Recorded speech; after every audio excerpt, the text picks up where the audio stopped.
Hi guys, welcome to DC foods. இது என்னோடய first video. So please support பண்ணுங்கள், subscribe பண்ணுங்கள். இன்றைக்கி நம்ம பிரியாணிலேருந்து தொடங்குவோம். பிரியாணி எப்படி செய்கிறதுன்னு பார்ப்போம். நீங்கள் ஸ்டெப் பை ஸ்டெப் ஃபாலோ பண்ணிங்கன்னா நல்லா வரும், அந்த கேரண்டி. ரைஸ் எவ்வளோ வேணுமோ எடுத்து ஊற வச்சுக்கோங்க. அரை கிலோனா அரை கிலோ, 1 கிலோனா 1 கிலோ. வெஜிடபிள்ஸ்லாம் கட் பண்ணிக்கோங்க. ஒரு வானிலையில் எண்ணெயை ஊற்றி பட்டை, லவங்கம் எல்லாத்தையும் நீங்கள் வதங்கிட்டு பச்சை மிளகாய் ஒரு 3 துண்டு எடுத்துகிட்டு வதக்கிக்கோங்க. அப்புறம் வெங்காயம் ஒரு 4 வெங்காயம். பிரியாணிக்கு வெங்காயம் நிறைய இருக்கணும். ஸோ நீங்கள் பெருசாக கட் பண்ணுறீங்களோ சின்னதாக கட் பண்ணுறீங்களோ அதை நீங்கள் போட்டுட்டு நல்லா வதக்கணும். கோல்டன் ப்ரௌன் தீர அளவுக்கு இருக்கணும்னு அவசியம் இல்லை, வதங்கினா போதும். உங்களுக்கு தெரியும் நல்லா வதங்கணும். ஓகேங்களா? நல்லா வதங்கிட்டுக்கப்புறம் நீங்கள் அதில் உப்பு போட்டுக்கோங்க. நான் வீடியோ எடுக்க மிஸ் பண்ணிட்டேன். உப்பு போட்டு வதங்கிட்டுக்கப்புறம் கொத்தமல்லி, புதினா அதை போட்டு நல்லா வதக்கிக்கோங்க.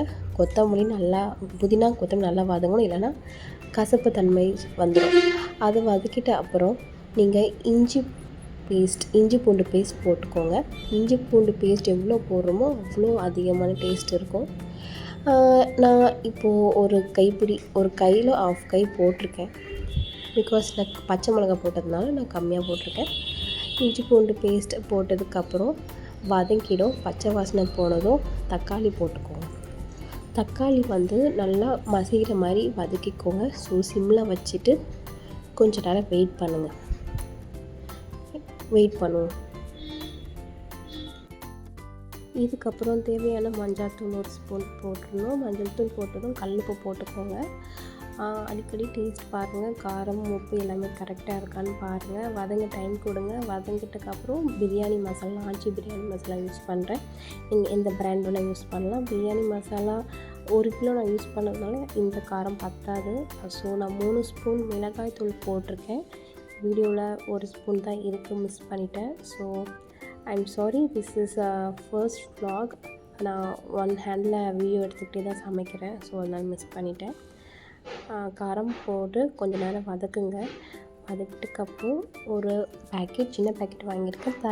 தயிர் வாங்கி ஃபுல் பேக்கெட் கலந்து கொஞ்சம் நேரம் வதக்குறேன். அதை வதக்கி நல்லா தேனி தொக்கு கன்சிஸ்டன்சியில் வரும். வந்துட்டு அப்புறம் ஒரு லெமன், நீங்கள் 1 லெமன் எடுத்துக்கோங்க. 1/2 மட்டும் கட் பண்ணி 1/2 லெமன் போடுங்க. போட்டுட்டு அப்புறம் சிக்கன் போடுங்க. சிக்கன் மசாலா கூட சிக்கன் மிக்ஸ் ஆகணும். ஸோ நல்லா மிக்ஸ் பண்ணிவிட்டு வேக விடுங்க. ஒரு 5 மினிட்ஸ் வேக விடுங்க.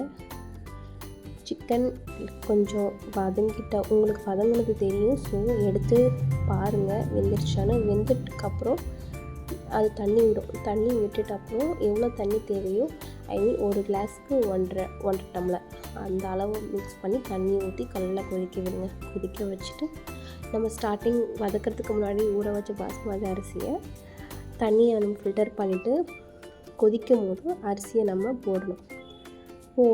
போட்டுட்டு அப்புறம் நான் கொதிச்சுட்டு சாதம் தண்ணியோடு சேர்ந்து வரும்போது 1 விசில் விட்டால் போதும்.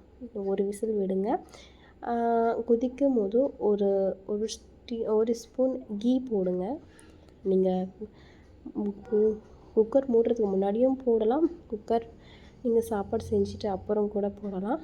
நீங்கள் மேலே கீ போட்டுட்டு அதை நீங்கள் கிளறி பார்த்தீங்கன்னா சூப்பரான டேஸ்டியான பிரியாணி வரும். தேங்க்யூ. ப்ளீஸ் சப்ஸ்கிரைப் பண்ணுங்கள், சப்போர்ட் பண்ணுங்கள்.